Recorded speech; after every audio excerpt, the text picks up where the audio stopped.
Shirin, thank you so much for joining us. Yeah, lovely to be here. Thank you. You're a scale-up expert, so tell me about that and how to make a success happen.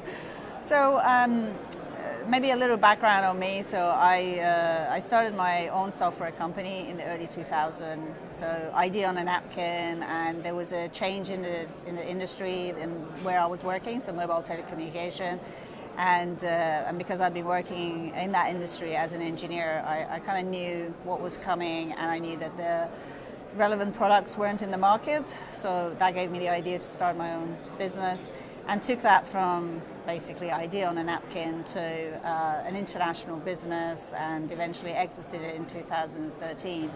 And it was one of 3 successful exits in Europe, for which I won All-Star Entrepreneur of the Year.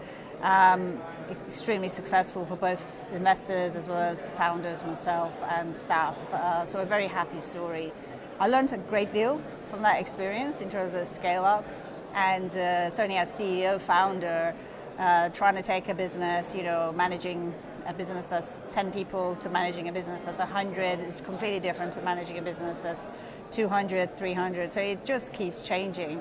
And you need different things. You need to bring different people sometimes. You have to have foresight on exactly what you need in the business in terms of whether it's process, KPIs, etc. So there is a lot of things that goes into scale up, and having now been through it both with my company as well as chairwoman of another really great company in London, which I've helped scale, I think I've learned a few things. So yeah. What would you say the key challenges are? You talked there about finding the right people and having the right minds on board, and people, I suppose, singing from the same song sheet, I guess.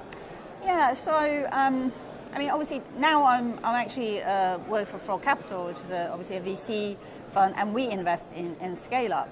And one of the things that I'm quite passionate about is actually scale up. You can really distill it down to very specific areas where you need to focus as CEO onto those areas. So planning is one. Planning to run and execute a resilient business. So planning, execution, resilience are the 3 really critical areas of scale up that a CEO needs to completely be focused on.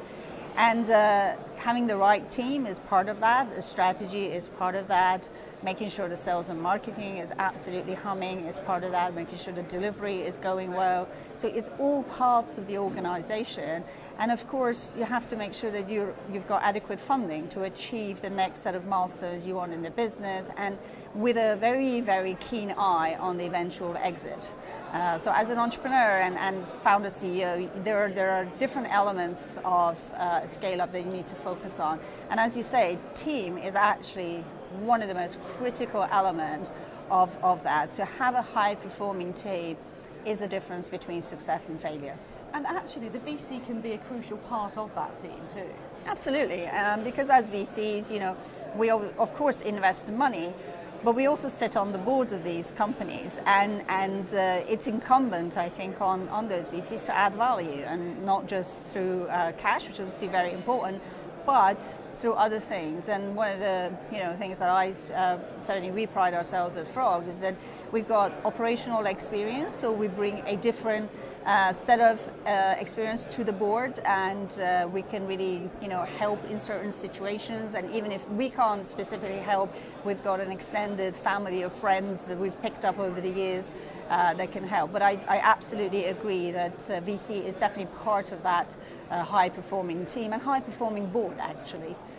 Because it's not just about the executive. The board is also very, very crucial and critical in success of a company, especially alignment in the board is really, really important. So going forward into 2019, VC is quite a new area for you too. It is, yep. So what are you looking for, and what excites you, and what opportunities are you looking for in the next year to come, say? So, personally, the part of the job I absolutely love being a VC is meeting with entrepreneurs, just meeting with enthusiastic, passionate, driven people, and as you can tell, I'm not a shrinking flower. So that sort of chemistry is really critical for me in the businesses that I back. I need to I need to feel and I need to see the passion in the founder, CEO, and the team, that they really are trying to succeed and knock it out of the park all the time. And of course, you know, we have to look at the product and we have to look at the market and all of that. But to me, again, team is number one, and software is my specialty. B2B is where I kind of focus on.